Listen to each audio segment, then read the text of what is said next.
Gagan Kumar Thapa महामन्त्री, Vishwaprakash Sharma महामन्त्री, formula Mansoor सहमहामन्त्री। Nepali कांग्रेसको पार्टीको साधारण सदस्य समेत नरहने गरी आजका मितिबाट लागू हुने गरी पार्टीबाट निष्कासन गरिएको छ।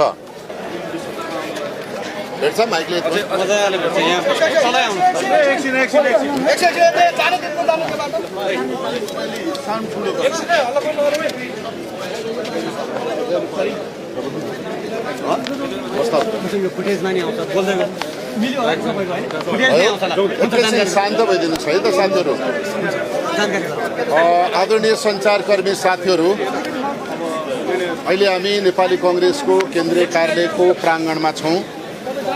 भर्खरै नेपाली कांग्रेस केन्द्रीय कार्य समितिको बैठक लामो प्रतीक्षापछि सम्पन्न भएको छ र केन्द्रीय कार्य समितिका आदरणीय नेता साथीहरू, पदाधिकारीज्यूहरू र यो सञ्चारकर्मी साथीहरूका बीचमा बैठकको निर्णय सुनाउन म उभिएको छु र सबै सञ्चारकर्मी साथीहरूलाई सम्बोधन गर्दै अहिले नेपाली कांग्रेस वास्तवमै जसरी मुलुक विषम परिस्थितिमा छ, भाद्र 24 गतेको घटनापछि हाम्रो कार्यालय जलेको छ, दस्तावेज जलेका छन्, संगठनका विभिन्न संरचनाहरूका दस्तावेजहरू पनि ध्वस्त भएका छन् र यो बीचमा नेपाली कांग्रेसको पार्टीले गर्नुपर्ने आन्तरिक सांगठनिक प्रक्रियाहरू, जसमध्येमा महाधिवेशन पर्दथ्यो, महाधिवेशन निर्वाचनको अघि भएमा विशेष कि नियमित र पछि भएमा कहिले जस्ता विषयले हामी निकै लामो समयसम्म अनिर्णयको बन्दी बन्न पुग्यौँ र यही बीचमा फागुन 21 गते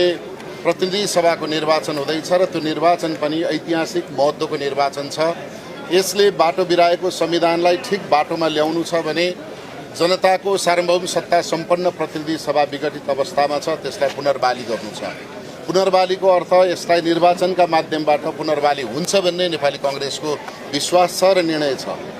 तर हामीसँग एकातर्फ राष्ट्रिय स्तरमा पार्टीले प्रतिस्पर्धा गर्नु छ भने अर्कातर्फ अधिवेशनको विषयलाई लिएर भएको किचलोको कारणले हाम्रा बीचमा विभिन्न किसिमका मतभेदहरू सिर्जना भए, विभिन्न किसिमका विमति सहमतिका विषयले हामीलाई अल्मल्यायो।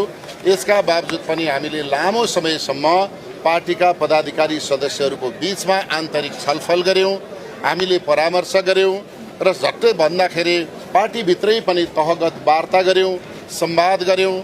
त्यो गर्दा गर्दै पनि केही कुराहरूसँग नेपाली कांग्रेसको केन्द्रीय कार्य समितिको संस्थापन पक्ष अथवा सभापति पक्ष अथवा कार्यालय केन्द्रीय कार्यालय सहमत हुँदै पनि निष्कर्षमा नपुगेको जस्तो अवस्थामा केही साथीहरू